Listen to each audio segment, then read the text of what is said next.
welcome, Emma Ochia.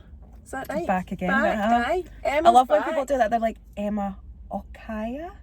Oshia? No, I'm sure I checked. No, you do it all the time. You do it. No, you always get it right, Hen. You always get it right. I do try to get people's names right because everybody gets mine wrong.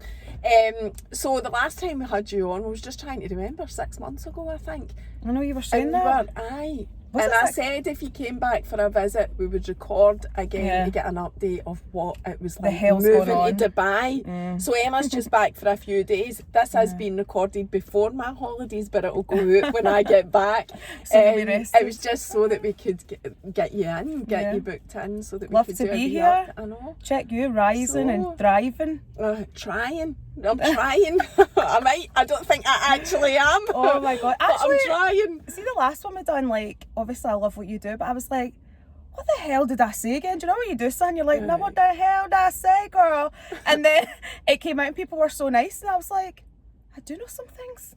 Of course you do. You do know some things. I love your chat. The chat that we've had on the way here has been amazing. I feel like I've pure had a therapy session already. I love your chat. Because you're a coach. Oh, but so, yeah. Do you know what I'm laughing at? We were talking about Emma. Remember she said shumpers? I took that too far. I took that so far online. She was like, I'm getting messages. So now we'll need to explain that. The shumper, man. The shumper chat. Yeah, the two Emmas got quite involved in that. And you thought it was hilarious. And I just think, like, see people like that, they're so rare. I just think she lights up a room. So see when she said shumper, I was like, no. Immediately I thought back to high school and I was like, shumpers? Took it so far. I had never heard the name before. Because what is it? It's a shirt and a jumper. Aye, it's a shirt. She's going to blame Emma, not again. Not again. Anyways, right, I know, so that was funny. But anyway, so you were moving to Dubai. You decided the last time that I saw you that you were packing everything up and you were moving to Dubai, and you have done that, and you're back for a wee 5-day break or something. To tell the tales of why not to do it. Really? I'm joking. No, I think it goes back to what I was saying before we even switched the camera on. Like, I think when you start something from a place of authenticity and you're like, I'm really passionate about this. So you started this, yeah? I started that, the Find Your Fierce movement. And I was so buzzed with passion and purpose. And then people like it. And then you're like, what the hell? Like, I thought this shit was fleeting. And then you're like, wow, people like this. And then that comes responsibility. Then that comes discipline. And if you have struggled with discipline, and if you've got any mental health issues, if you've got anything, like, if you feel like, for me, I was always someone who had all these dreams and goals, but the reality of it is I didn't fucking back myself. Like, and I think this full year and going to Dubai has elevated me and given me so much self-awareness that I thought I was self-aware. I thought I worked hard, but by fuck, going to Dubai, it was just like boom, boom, boom, boom, boom, boom. All these realizations about myself. A lot of inner trauma has came out. And I've realised that, and I will say this on camera, and I've said it to my clients, like, I just wanted to be transparent that I'm a human being at the end of the day. And yeah, I did build up quite a big platform. It's small when you look at it online, but my clients and my followers are so loyal. Like, I haven't uploaded the podcast in a year. I get messages all the time. But I'm also human. And I knew I was getting to a place where all I was doing was existing. I was showing up online and, you know, I was with purpose and I was being authentic. But now that I've been to Dubai and now that I've forced myself into this humongous challenge, that every day I'm like, is this the right decision? Because this is a lot of stress. But it's really opened my eyes to, wow, you really didn't back yourself, Hen. Like, you can show up, but you can be completely playing a character. You can be lying to yourself. You can be giving yourself a pep talk. This is for these people. I need to show up for them. And then you're suffering inside. And I realised that, you know, my whole life I haven't believed in myself. Like, honestly, I'm a coach. I teach people pain to power. And I've seen people go from hiding in a corner of a room to smashing their business. And I'm proud of that. And those clients have reminded me who I am. Thank you for that. But behind the scenes, when you elevate and you get to a certain pain point, life comes for you. It comes for you and it's like, are you fucking ready? And you're like, yeah, I'm ready. And then you get catapulted into it and you're like, wait, I don't know if I'm ready. And then you learn a lot about yourself. So I feel like Dubai was in 3 parts, because I was flying back and forth from Scotland for a year and a half to Dubai, doing random events, speaking at events, gigging, you know, all these things, making my network, building it. And then I decided to move in September. So it's been nearly 6 months. But you are surrounded with people who are at the best at what they do over there. There is not enough hours in a day. And you're having to get, and I'm being put in situations that even if you gave me a year, I wouldn't feel ready. But I'm getting put in them with like a minute's notice. So your level of like having to do as opposed to think is way more than what I would be here. Like I would just think a lot. I'd be like, But being there, me being put into situations and actually surviving it, I'm like, well, what was my problem? Why did I take so long to do X, Y, and Z? You know what I mean? Why have I not pushed forward with the podcast? Why was I so scared for it to be monetized? Oh, I was scared because I know deep down I wasn't disciplined enough to be consistent and show up and have the balls to be like, let me go and get that client, let me go and get that guest. Because I think, oh, why would they want to come on my little podcast when I'm getting people asking me? So I don't even know what the question was actually, because I've went on that long, but I was just asking about what's my name? No, but I was just asking about your move to Dubai. So could you start from the beginning of that move? Do you think you could categorise it as to how it went? Aye. For you. So you were buzzing to go the last time we spoke to you. I was, but I was still like riddled with absolute fear, because I think when you're about to take a huge leap, it wasn't even like a little jump, like, oh, there's a puddle, let me jump over it. It was like, there's a lake, let me just like levitate over this shit. Like, again, why do I always have to chuck myself into the absolute obscene, like, you know what I mean? It was just, I was excited, but I knew deep down, I was like, this is going to be the ultimate test. But when people love you and they're around you don't want to upset them, you don't want to worry them. So you need to convince other people as well as yourself. So you get put in the back burner and you convince everybody else this is the right decision. Because I knew deep down I had to do it, because it was calling to me. I'd made all these opportunities and they were like, just do it. You can come over. If it doesn't work, you can come back. But see that if it doesn't work, you can come back. It's not always the same for everybody. Yeah, I've got a very loving family. Small family, like my mum and my brother, but when I left things here, it's going to be hard for me to come back on my own. Do you know what I mean? To set everything else up again. Some people don't have all the comforts and resources to just return to if things don't go their way. You know, I knew when I committed to this, I was committing to it for at least a year. So yeah, I was excited, but I knew what was to come, but I wasn't prepared for the reality of it. I think people think Dubai is this glamorous place. I think there's 2 different characters that go to Dubai. I think there's the well-known people we see online that go and they live the influencer lifestyle, which is fab. That's massive, Emma. That's a big thing, the like influencer lifestyle in Dubai. Yeah, big. But the reality behind it is it's not all glam and easy. It's a very, very hard move. The things that people need to do, you know, to get on. To do that. There's obviously a lot of things that happen there. There's a lot, there's a huge underworld, let's just put it that way. I'm aware of that. I know I am. So as a person that wants to go and party, have the lifestyle, post all the pictures, I've had a lot of messages from people saying, you know, you don't post a lot. There is a reason for that. I'm somebody, if I don't feel good or if I don't feel worthy of posting a certain lifestyle, I'm not going to post it.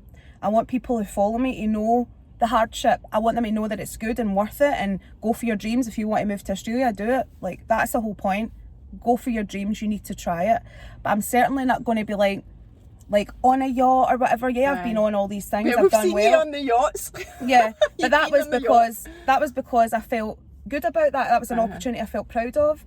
I felt like that was something people could achieve. So I felt like I want to put that out. Every time I'm doing something, they don't know that maybe I'm riddled with stress, financially worried, I've taken a big risk or whatever, or do you know what I mean? I'm preparing for this meeting the next day, so I don't feel like I want to put it out. I'll post more when I feel like I'm worthy of it, if you know what I mean. Like, I don't want to put out that. So there's people that go there and they're like, oh, I'm at this club, I'm at that club, I'm at this beach party, I'm doing this, I'm with all these people, drink, da da da da. Whereas I went there with the intention of, right, what is the point in this move? It was to elevate me, my business, the awareness of myself. It was to elevate me as a person and professionally. And that's why I did it. So my journey's been very different to those who have went over there to party every night. Do what you want to do. If that's what you want to do, that's you. But for me, I want to like change my family's life. I want to like show people, you know, you can do this, and this is the reality of it, and this is, you need to take action over just theory. You can't just wish, you can't just hope, you can't just be motivated. You need discipline. And how do you get that? When you come from, you know, inner trauma. It's like me trying to be very transparent. I come from a completely different side, so it's had a very different result. And the reality behind it is it's been really hard. But it is like, definitely when I'm there, sometimes I'm just like, how do I live in the Middle East? Like, that's mad. Or like David Goggins replied to me, who anyone who follows me, like, I'm obsessed. Like, that man's mentality is crazy and it's hardcore, but everyone knows David Goggins and like his story. And no, I don't. You're going to have to explain it. Right, so basically, like, but you'll know when you see him and you hear like his voice. Is he one of the speakers? Is he one of the motivational speakers? He's like the OG, so I'm obsessed with Eric Thomas as well. But David Goggins, he tried to be a Navy SEAL. I think he was £300. Don't quote me on this. Don't come for me in the comments saying I'm wrong. I know I might be wrong, but that's the gist. So he was like overweight and he came from a lot of trauma. I've read his book and it's horrific, and he was told he'd been nothing. He came from nothing, seen his mum be violently abused growing up. There's a lot that I could relate to, and I was told he'll never get into the Navy SEALs. Are you actually joking? So he did Badwater 3 times, and Badwater, I think, is a part of the process of becoming a Navy SEAL, where you're like not chucked in the ocean, but it's like horrific conditions that people actually don't survive. But he was put through it 3 times to show and prove that he could do this. He could lose the weight and he could be a Navy SEAL, and he done it. So obviously he had his career, and then he ran loads of marathons, and he's just got this mentality that you're mind over matter, but to the extreme. And he's just an absolute inspiration to people, because from someone who can feel so good sometimes to so bad sometimes, I know how powerful your mind can be on both ends. So seeing someone like him emulate that and explain it, it really helps you in your personal development journey. So I know from his, because he never had a podcast, he didn't believe in social media, he was against it, but he said on it he would do like guest episodes where he would come on like say yours like and this. Talk. So he said on loads of them, if you go back, he said, look, I don't agree with it, I don't want to be part of it, but my story matters, it seems to matter to people. And the way he talks, he's quite like, he's just like, listen up, like that's what he's like, and I just love it. So he said he wasn't a part of it. So I remember seeing him on Instagram when I was recently over in Dubai. And I was like, I shared one of his stories and I was thinking, I'm sure he's not on it. I just shared it, didn't think about it. And he actually reposted it and then messaged me. And I went, I'm so sorry. Like, I can't believe I actually said this to the actual David Goggins, but I went, I'm so sorry, but I do believe this is a possible fake account. I was like, I may be being catfished. I says, but if I'm not, I've just spoken to God. And thank you. And he went, well, I'd like to just say it is real. And he voice noted me and I was like, oh my God, it's real. Wow. Like, I was literally like, oh my God, it's real. And then I just said, oh my God, you have no idea what you've done for me. I was like, you probably get this all the time. And I voice noted him like this. And I just told him what he'd done. And I was like, well, and he went, stay hard. And that's his thing, stay hard. And yeah, so anyway, the point of me saying that is, that made me realise, it just made me realise of all the times that I've been here, starting my business, starting everything I'm doing, sharing everything I wanted to talk about, following his story, wishing that I had a moment to speak to this guy. It wasn't until I moved to Dubai and was still doubting myself, subconsciously, not consciously. So this is in my inner narrative that's been going. It's like, imagine me putting on a vinyl and it just playing the same song and on and on and on. And it just becomes part of my background. I don't notice the song still playing. So that made me realise, oh my God, you could have done this at any point, like with so many people that you admire, and I have in the past, but it always stops at a point. I always think, that's too much. Like, who do I think I am? You don't know that, but that's what's happening in me, because guess what, I'm human. So it gets to a point where I cap myself. It's like money when you're capped in your job. I cap myself. And so do you, and so do you. It's like inner dialogue, and I had never been truly, because you can read all the books, you can do all the courses, and how people that are like, I've got this certificate, and I've got that certificate. Do you? Certified by who? And who are they certified by? Like, do you know what I mean? Like, just because you've read, I had all these books in my library. Another one, Emma, is award winning. Oh my God. that there's so much behind that award-winning blah blah, it just reminded me whatever of, award-winning, award-winning. Like, it's like that thing on TikTok, bombastic side eye, criminal offensive side eye. That's when people lie. So yeah, award winning that was bought, you know, at the awards, whatever. Oh God, you bought 5 tables, did you? I'll probably get shot down in flames for saying this, but expose the lies. There are words and things branded about that don't actually mean. I mean, what the dictionary says they mean. It's just like, look, as an individual, I mean, if you feel you need to hide behind theory and you take nothing in, you read a book, I've read her book, it's amazing, yeah, it totally changed my life. Did it? Right, so what, I would rather someone took 1 page of something I wrote or something that they read and they actioned it. Like, what have you done to engage that theory in your life? Mm-hmm. Probably fuck all, let's be honest. Like, that's the truth. We hide behind theory. We have these wee to-do lists and we check them off. Oh, I've done that, therefore I am. If monks can meditate every day, every damn day, day on day, and that's all they do is dedicate their life to meditation, and they still don't see themselves as masters of meditation because they know that their ego is not what's important. Whether it's we read a book, go to 1 course, I'm an expert. Mm-hmm. I'm not an expert, and people who have taken my courses actually say I'm not an expert. Don't look at me as if I'm a guru. I am literally merely sharing my story, the constructs and structures that I've created, the methodologies that I know that work for me and people like me. And if you find solace in that and you find that that is generating results and change in a positive way, then great. But don't put me on a pedestal because I'll disappoint you. Mm-hmm. Like I will. Mm-hmm. I relate to that so much.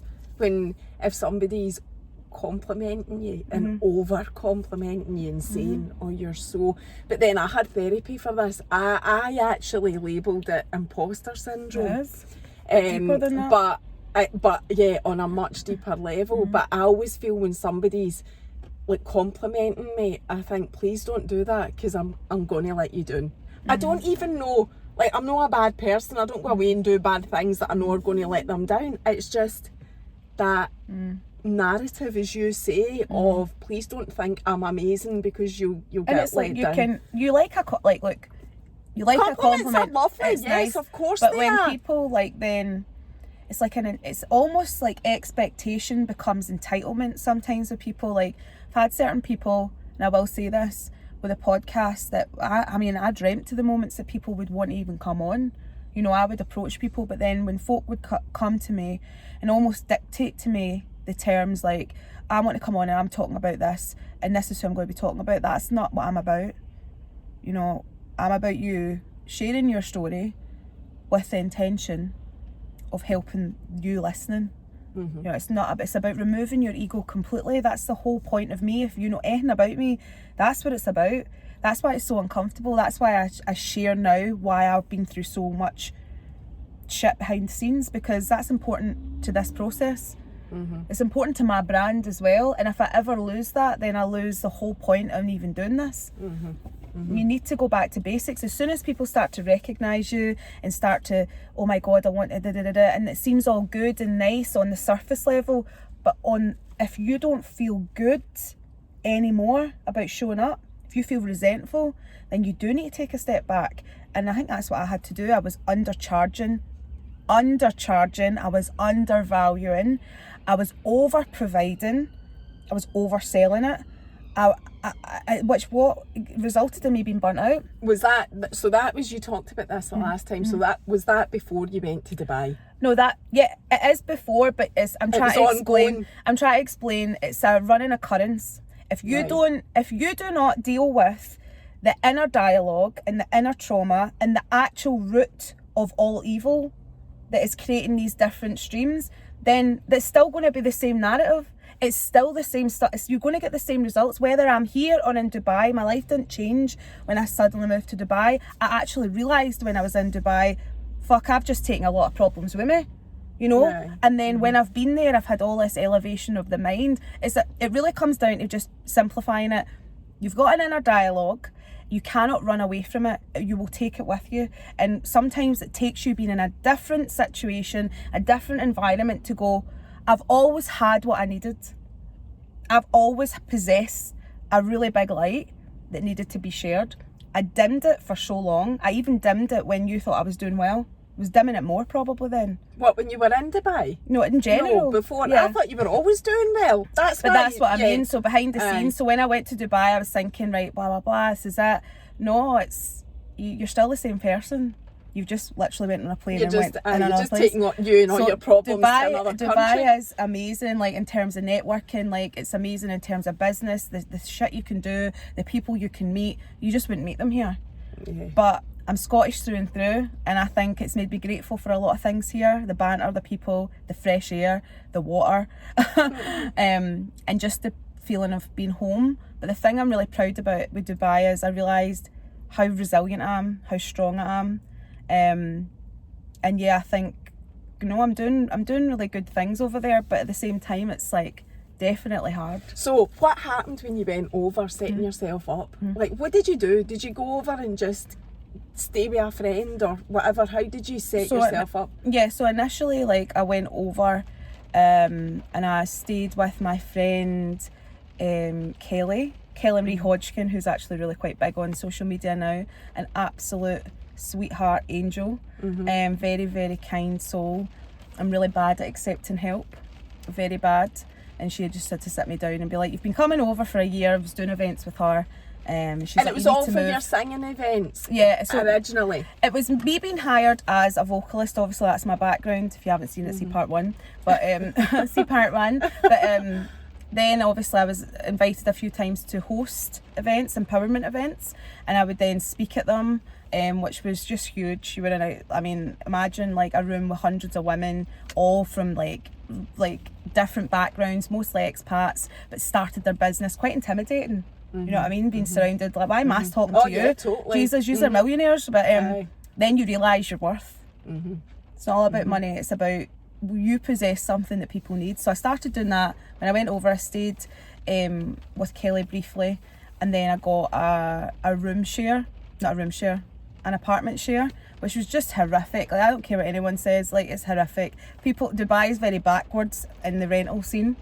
So it's overcrowded, it's like just ridiculous, like so expensive.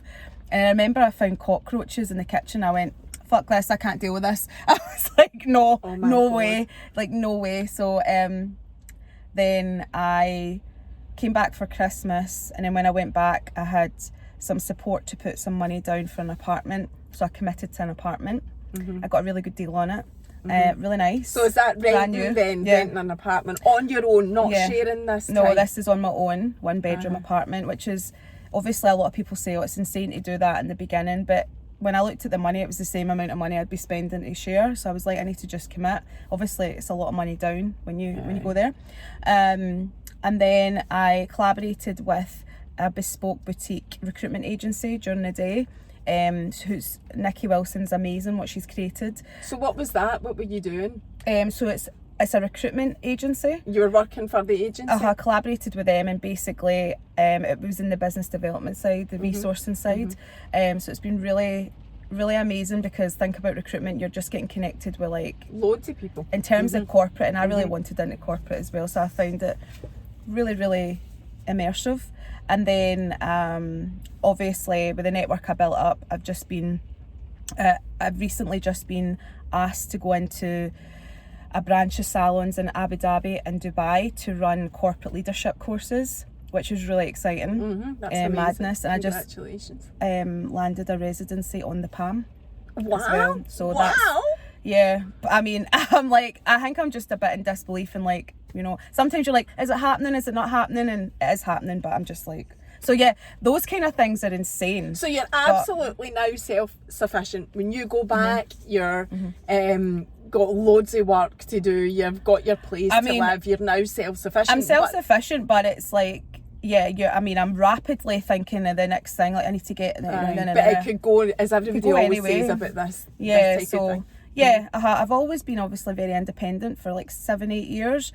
So collaborating with another company like that, I was like, you know, I'm used to working on my own, blah, blah, blah. But you need to do what you need to do, and different opportunities showcase themselves to you.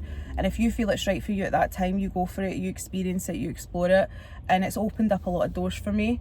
And it's taught me a lot of things about communication. That's incredible. So just doing that, or having that one tiny wee opportunity, I say wee, but it's massive and it's led to massive. That's the point I'm trying to make. You've identified that opportunity, went for it, and by doing that, by taking the risk, almost, it's just opened up this massive world of opportunities. Is that what Dubai's like? Yeah. You just do something, you go and do it, and it feels like I feel like imagine not sleeping for 3 days straight. So imagine that kind of sparkly eye, but that for 6 months. I feel like I've not slept in 6 months. What with? Stress, anxiety. You feel like, so see, like, imagine I was to say to you, you're going on stage in 5 minutes, you've got 40-minute presentation. So see that feeling of butterflies, and it's like a high feeling. You feel high, but you feel high negatively and positively. So really you just feel quite fucked up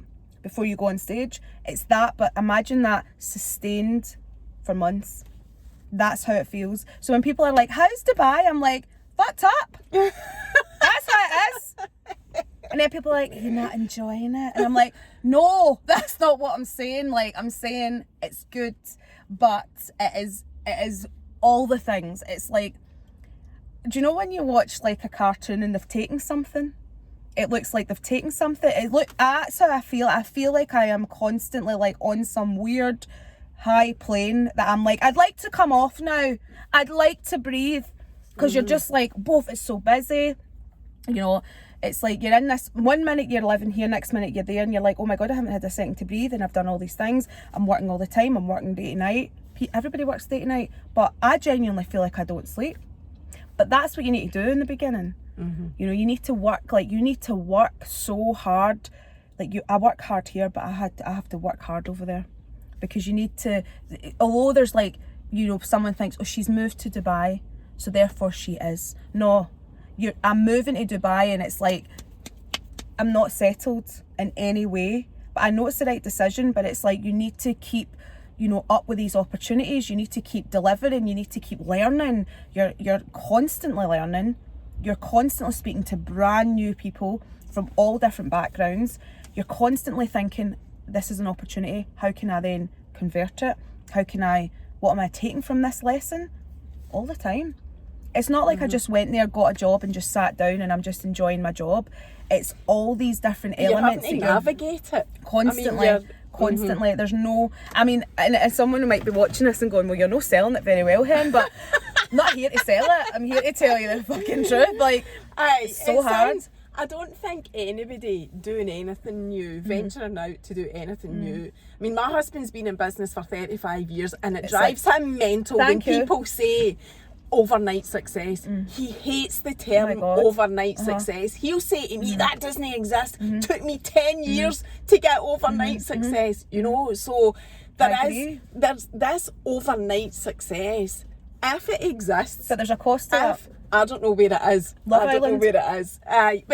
but even there's a cost to that. There's a cost. You're literally given something to have. I know, and that's extremely. I mean, we could go right down a road with that and how controversial it is. But in terms of actual creating something yourself, when you decide you're going to go out and create a life for yourself, the overnight success doesn't. You have to work your arse off. I think your man will agree with this as well. Like, I think people need a blueprint. What I'm trying to say is this construct. I watch a lot of Jim Carrey and how he explains life in the constructs, and I think it's so impressive, and it makes a lot of sense to me what he's talking about simulations, because I'm like, people, if you think about when you make a decision, right, and you try to answer someone, you're constantly thinking about how they are going to receive it and how they're going to understand it, and how can you make it easier for them to digest so that they understand what you're saying.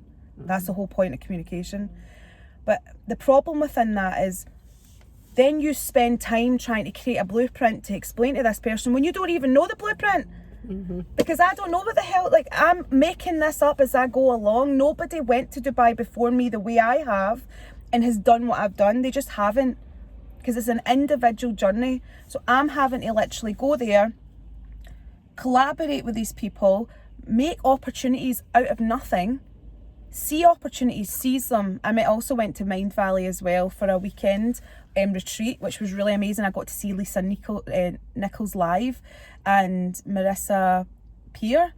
I seen them live speak, and I was crying listening to them, because I was like, she was saying it's your time, and I was like, it is my time.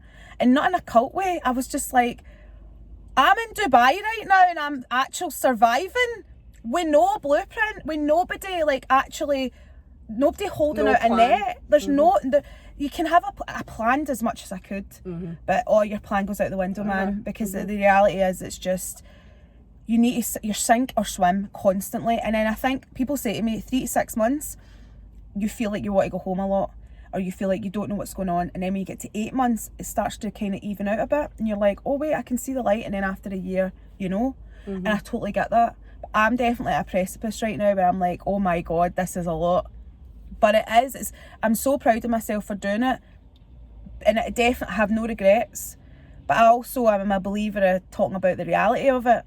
You know what I mean? It's not, there's no straightforward, it's just an absolute riot of information, and you need to pick out and explore different things and try them, and you come up with your own. That's what's amazing about Dubai, is you meet a lot of people who came from nothing, who have created wealth beyond your imagination. People.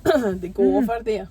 Yeah, British people, expats, yes, but even just like random people like Australia or just South America, but mainly expats. Their stories obviously, speak to me. And one woman said to me, the woman who's wanting to hire me to come into her salon, she was like, I came over here with £600. That was it.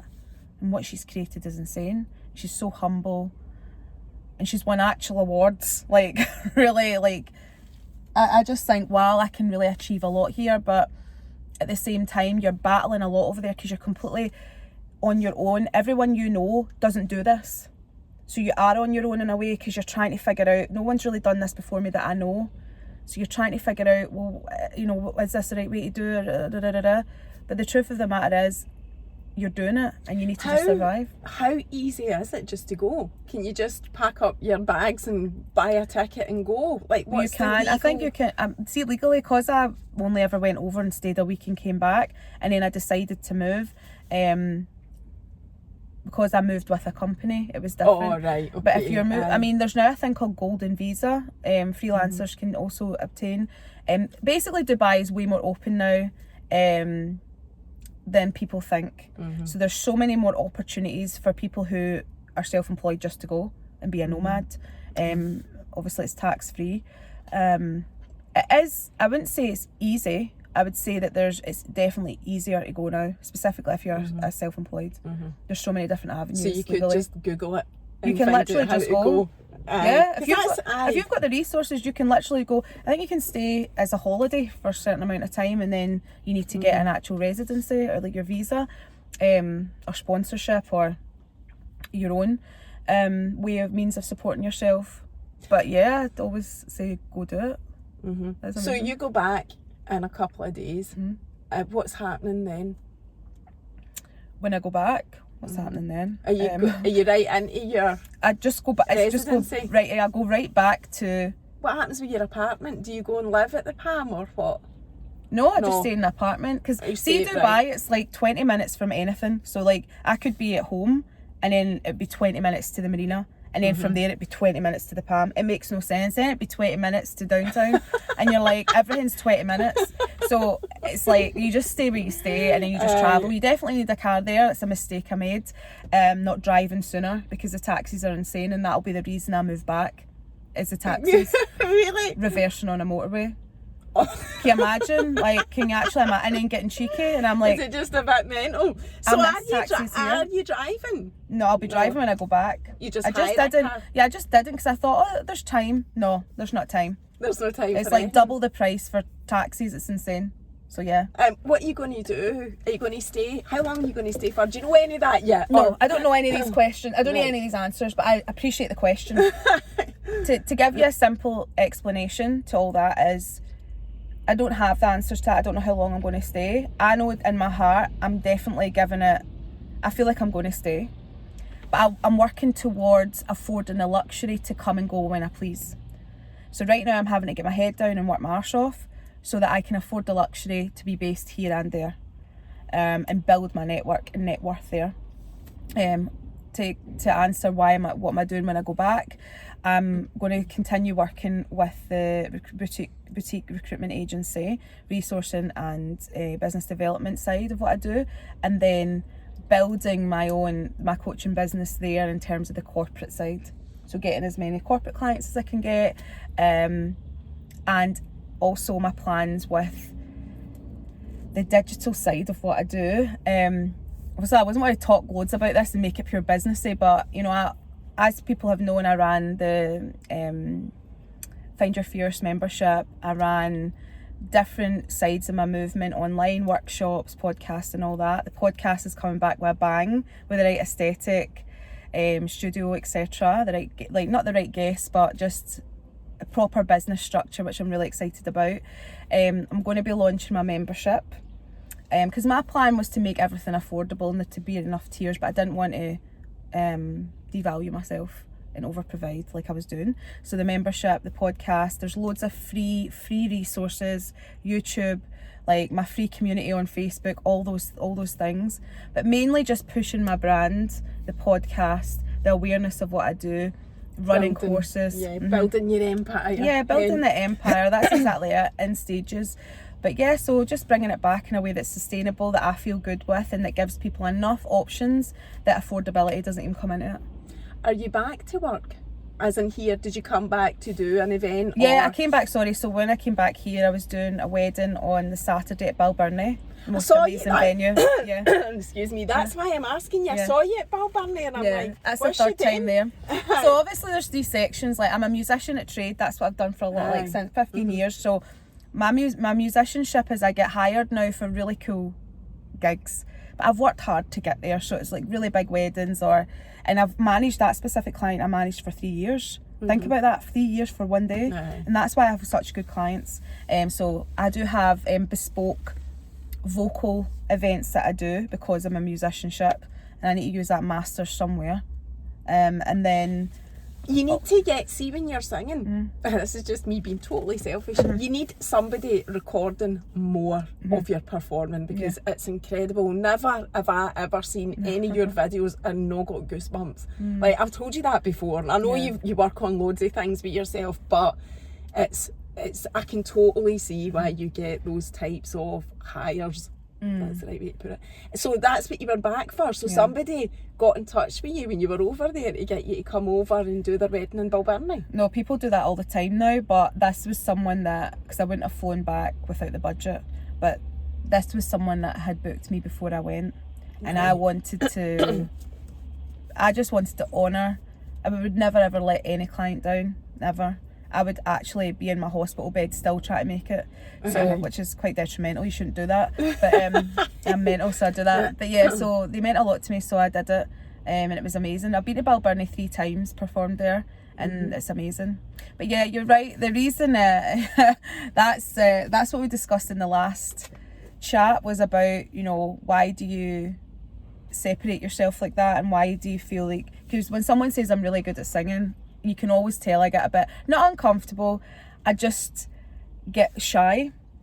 And it's because I always used to think that if people knew my background with music and what I do with singing, it would devalue myself as a coach, and it would devalue what I do with the movement and the brand. And that was bullshit. That was all in my mind. That was a narrative I made up, or I was told at some point, and I believed it.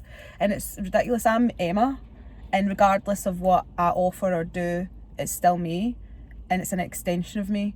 So nothing should devalue or dilute anything. If people are really in tune, they would understand that everything comes under the umbrella of communication with me. Singing is communicating, vocal, speaking, presenting, public speaking, coaching, everything. But do you know, see when you're singing, I'm sorry to focus on this, but I do just love your singing so much. It's not just about the singing, although your voice is incredible. It's the whole performance. I said this to you the last time. You've got a presence. You've got an absolute presence. You own it. You own the song. You own the stage. You own the venue. It's not everybody can do that. I mean, you see some good singers standing. Check me saying this. I'm not a singer, right? But I'm just observing. You see some good singers just standing going, "There's a man on me," right? And they're a great singer. See, that was my karaoke song there, Dignity. Oh my That's God. the only song I You were like, dignity. So, and they would stand there and they would sing it amazingly, and you'd be like, wow, they're an amazing singer. It's like if you watch, I'm sorry to say this, right, but if you watch that karaoke bar, that karaoke bar in Glasgow on TikTok, what's it called, that one that's a well-known Horseshoe. If you watch them on the Horseshoe Bar, right, that's what they do. They stand, incredible singers. I love the people but they in just there. stand there going, "Aria," and it's amazing. But they don't own the venue. They don't so much own ego, the stage. I'm sorry. There's so much ego in there. But it's Glasgow. I get it. I love get it why though that when doesn't. they approach a stage like they can't sing, and then next minute it's like a light comes down on them and it's Beyonce time. Oh man! But there are some amazing singers. I'm obsessed. I am obsessed with the Horseshoe page. By the way, I'm it's obsessed class. with it. But it's you. I've got that I call it the X factor, right? The stage presence, I hear you. Ability to own it, and it's so much more enjoyable when you're in that energy. No, I definitely. You create an amazing energy. Thank you. I can take that. Thank you and run with it. But I do appreciate what you're saying. What you're saying is again what I try to explain to people, and sometimes they can't fully digest what I'm meaning at the time, but then they get it later. And what I'm saying is what you're talking about is stage presence, and what I'm giving the audience, it's an experience and it's nostalgic. I tap into people's nostalgia and their emotion. I'm there for them. I don't go on stage and go, "Look at me, listen to me." No, I you're hate not it. doing that, I hate I it. know you. No, and I that's know. how I know that you're not Exactly. doing that. So I'm really actually uncomfortable with the spotlight. I hate it. I'd rather push somebody else into it, but weirdly it's my job. So I had to come to some conclusion of why do I hate the spotlight, but it's my job. It's because I was built on this earth to genuinely bring people some joy in their darkness. That's what I believe my purpose is. Now, whether that's singing, which I didn't understand, or speaking, doesn't matter. It's still the same result. So people have had, what I used to say to people when I was on stage is, if you've had a bad time, leave your worries at the door.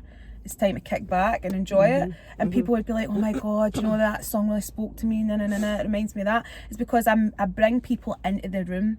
I think the problem when a lot of people are, the problem for speakers when they come to me is they make everything about them. Oh, everyone's about them. I'm like, why are you even in the room? Oh, it's because I'm delivering this thing about this. Someone was talking about menopause and I went, amazing. I said, so what would that mean to you if they didn't hear what you had to say, or they didn't understand and they walked away feeling that there was something wrong with them and then they didn't fit in and that was them finished? She was like, absolutely not. And she started firing out all this stuff and I went, and that's what you need to bring. I says, fuck how you're feeling.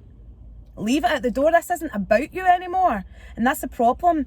When I coach singers, when I coach speakers, you're in your own way. Stop making everything about you. As soon as you make it about them, you thrive. How mad is that? As soon as you stop thinking, what if they don't like me? What? Who gives a fuck? That's it. Who cares? If they don't like you, they do. It's not about that. It's about their message. It's about them receiving something new and being able to make change in their life. That's See it. that you said there, who cares? That's been in my own personal development recently. I mean, I've been in a massive, giant learning curve in the last 12 months. So it's too much. So getting a lift is now a year old, and it's like, let us off this roller coaster. Big thing for me is perspective. Like, I have been practicing a lot, as well as grounding and other stuff, meditation, all the stuff that, you know, most people do when they're trying to just fucking no lose their mind. But perspective has been a big thing for me. Like, mind talk, like really drilling into it and thinking to yourself, who cares? Who gives a fuck? Like, so you're going, oh my God, you're shite. Right, so that, for example, a common thing that loads of us think about ourselves, especially with the type of backgrounds that we've got. You know, Central Scotland, no fae much, you know, trauma, blah, blah, blah. You're always living with that thought of, I am not good enough. I am shit, right? You see? Right? It's So, in there. right, it's there. But a good way to, like, evaluate that is to just stop for a second and think, but who cares? Who cares anyway that you're not good enough? Who cares that you think that? And who cares if you put anything out and they think, oh, you're not good enough? Even if somebody did think that, who cares? Who actually cares? When you actually get that, when it's because there's a difference between logically understanding something and it's sinking in the body. Like, we immediately think, oh, if I was to get up and speak about this, immediately everyone puts down their pens and paper and they go, she is speaking, I must go there, I must comment. No, they don't. Most of the time people are actually getting on with their own life. And the people that do seem to care, if you're worrying about hate, as soon as you get hate, you've made it. That's what I tell myself. So if you don't like what I'm doing, you can leave. But even with the hate though, Emma, like, that's a valid point as well. Even with the hate and all the things that are said, whatever they are, I know that it exists because it's a trend. Even with that, like, in my mind, it's a constant, who cares? And if somebody did care, then they're not my people. That's as simple as that. Who cares what people are saying? Because there's like a victim mentality as well. At the same time, right, you're a human being, things are going to hurt you, things are going to upset you, and it's your job and you're accountable to stop suppressing that. You need to deal with your emotions. So you can feel shit if someone speaks shit about you, but you can't make that, you can't take that on as your character, or they said that I'm delusional, or they said that I'm up my own arse, so therefore I am. No, you're not. You need to be strong enough to be like, I know my character, I know I would never do that, that has not been my intention, I just know that I'm not their people. They're not my people. But that, and I agree, totally 100% agree with that as well. But if somebody says to me, and it does get said, oh, you think you're the big shot, right? You think you're some big deal. Imagine you said, I do. and it zooms in. Oh God, yes, no. I do. I don't. Bum, bum, bum. Tumbleweeds I'm in the wrong past. job. What I think is, right, so that person's saying that, and I think, who cares that you think that? Who cares?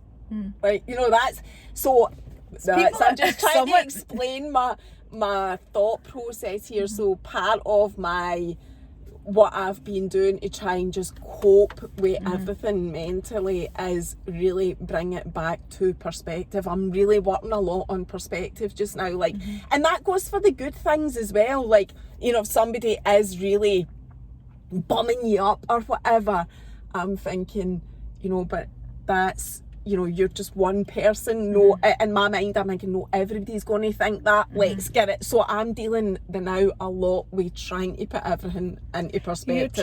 But you're also trying to think about everybody else as well and make sure that everybody's involved, and, you know, if people's opinions, if they want to see X, Y, and Z. Aye, that's what I do. No, we're kind of digressing a wee bit, talking about what I actually do in my car, but I'm more referring to what's going on outside, the noise, if you like, the noise. So this is our conversation, and this is amazing, and I find this extremely valuable. I see myself extremely privileged. I'll never not feel like that about what I do, but then there is still, so this means more to me than all the noise that goes on outside anyway, but you still need to manage that. You still need to daily need to manage the noise out with this, you know, the confines of my car and these conversations. I still need to manage what's going on out there, because this then goes out there, goes out on YouTube and social media, and then there's noise. So I need to manage the noise, whatever it is, good and bad. I'm not just talking about, the negative stuff. I'm talking about everything. And I suppose perspective is actually the same as, or in the same category as, grounding. So perspective is just part of grounding, really, just fucking reining it back in and, getting it back to reality. I mean, I just don't think people talk enough about when you start to succeed at the thing that you always wanted to succeed at, and then unworthy thoughts come up and you don't notice that that's what it is. You just don't feel good about it, and you don't think you're ready for the next step. We don't see enough entrepreneurs talking about the actual reality behind all the different sectors. We don't. Right. We see somebody go, I came from nothing to something. Well, that's nice. Well, what the hell happened in between? We don't hear people talking about, for instance, there's people I know that have started businesses and then went and worked for somebody and felt like a failure. No, that's part of the process, because that might get you closer to the target audience you want. Or you've worked and then changed completely your brand. There is no failing forward. Will Smith, failing forward. We don't feel back. Failing is a part of practicing to win, and it's perspective. And failing. So I just want to show those different sectors. I want to talk about that and reminding people, if you get to a point where you're burnt out, which you should do when you're passionate about something and it's doing well, and you start to go, well, what's the next thing? I'm at a crossroads. Where do I go? Dubai or here? I go to Dubai and it's a fucking mess as well, but it's amazing. But it's just knowing that, right, okay, I need to go back to basics. People need to always go back to their why. I don't care who you are. I don't care how big you think you've got. I don't care how much you think you know. We can always learn. Go back to your why. Remember why you started it. Who are you talking to? And what change do you want to occur? If any time you get lost, you get depressed, you feel burnt out, you feel like you just don't have it in you anymore, when is this going to happen? It's always happening. Everything's happening around you. You're progressing every day. You just need to keep going. That was one of my reminding things. People that. And when you were here 6 months ago, I was only 6 months into this journey of That's mad. creating this. And that was one of the things I think people don't see is, you did say this actually, what you put out and what's going on behind the scenes. People don't see that's going on behind the scenes. I mean, I felt I was constantly just trying to keep it going. And that was last year. That's what I was doing, just keeping it going, and that was extremely difficult. And then comes in, you need structure because it's went to a next level, and that's what I'm talking about. That's when you become you 3.0, and most times, that elevation from that thing, that hobby you started, that elevation into, oh fuck, let's need structure now. That takes so much of you that you need to take a step back from being present or whatever. And I'm just saying, don't feel like a failure. Don't feel like you have to sustain this certain level, because everything changes. Aye, that's what I was going to say about failures. And there was loads of starting this up, getting it, just to where it is now. And I'm nothing big either, I think the same as you. I'm nothing big, but there was, even just to get to this point, there were so many knockbacks and knockdowns and failures along the way that people don't. They don't know about them. But then one day there will come a time where somebody might want to know the story of like doing this, and I'll share all of that. Like, it's not easy. You cannot get into anything. It doesn't matter what it is.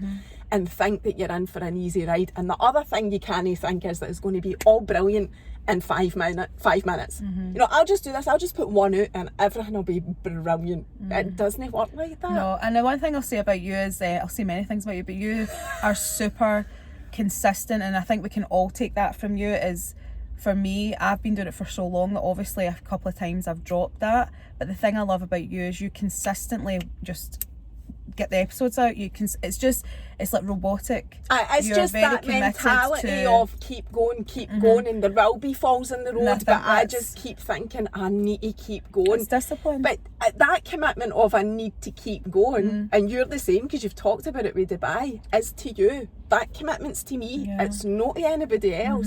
It's to me and for my passion of what I do. Why have we ended up talking about me? I didn't want that to happen. No, but look, this is it. You can't control everything. No, that's the thing. And an organic conversation, it's going to go the places it needs to go. And I think anyone even watching this will be like, I get it. Like, I understand that flow, like how we got there. It's just, I would hate for people, and I know you would hate this as well, for anybody to be watching and think that anything that you do or work towards is easy. It's never But that's easy. why it's important. It's not like, why did we get there? We got there because it's important to talk about it, because it's related to what I'm talking about. Is I want to unveil the bullshit. Like, there is a reality going on behind what you think, what you perceive to be going on behind the camera. There is a reality happening that is pish and is great at the same time. So there's it's two sides. Not everybody wants to show that, and I get that. And I can't possibly show you everything that happens in my life. I can't. You can't either. But it is my duty to myself. It's part of my purpose to, unfortunately, show a lot of that shitty side. So some people could be like, oh, I remember when I used to talk about narcissism a lot, right? I used to get this all the time. You know, it feels like you're quite stuck in the past, like you still... No. I went through a lot. My dad's narcissistic. I went through a lot of narcissistic relationships, abusive narcissistic relationships, romantically, that I have obtained a lot of knowledge and deep knowing of the signs, the methodologies behind it. I've researched a lot about it, I've lived it. So when I talk about it, it's to educate people who feel the same as me, to not go crazy, to not feel like that it's all in their mind, and to want more for themselves, and to go on that journey of self-love that isn't just self-love, it's actually talking about the shit they're going through, meeting them at the shit and pulling them out the darkness. That doesn't mean I'm stuck in it. That means I am educating people on what I deem responsible. So it's just, again, perspective. I think it comes down to, you just need to know your character. You need to remember why you're doing it. I don't care what anyone says. At the end of the day, that's it. This is a concept we're talking about, is go back to basics and remember why you do it. Why are you showing up? And if you can't answer that right now, you need to take a step back to re-energize yourself and re-engage with your purpose. And it's letting people know that's okay, because we don't think it's okay. Because every time you log on your phone, boom-pastic, everybody's doing these things, and you feel like, oh, I'm behind. Oh my God, I can't get off the hamster wheel. Because no, everybody's like this. And I just don't want to be part of that construct anymore. I want to be part of something that's real and that I can breathe presently. I'm constantly living in the future, constantly living in the past. I didn't want that life anymore. And that's why I started this movement. I got lost a little bit in the noise of it, and the responsibility of it, and in the magnitude of it. But you just come back to basics, in my opinion. And that's what you're here for, to share your opinion. I think you're pure banging. I love your view on everything. Well, thanks so much for coming to catch up with us. I'm so glad that you did, and somebody did ask. Did they? I mind the comments. I paid them to do that. I know you didn't, because I know her. Oh my God. So that was a genuine person asking know. when we were catching back up with you. Thanks for giving me the opportunity to do another video, to catch up with you, to find out how life was in Dubai. Can I say one thing? I never usually do this, but in my coming back phase, a few years ago, I did the 21-day challenge, which is completely free, where I create resources and basically hold your hand along 21 days of pure and utter mindful change. So anyone's welcome to join that. It's on Facebook, free, 21 days, starts in April. What's it? Is it Emma Ochia?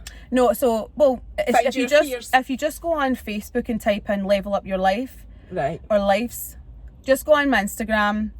Its link is in the bio. Right, what Instagram? Because you've got a few Instagrams. So at Emma, EMMA, Ochia, OCHIA _ That'll be the one that's tagged in this. So is that the one that we're going to collaborate for this? Yeah. So people will get it from that, and you're doing a 21-day programme. And if anyone's interested in what we've been talking about with the singing, I will give that handle, which is just music at the end. So I'll give you that handle for the comments. I can put that in the body of it. Right, fab. We'll do that. Amazing. Thank you for that, my lovely. All the best when you go back to Dubai. We're all rooting for you. Thank you. We'll see you later. Darling. Bye.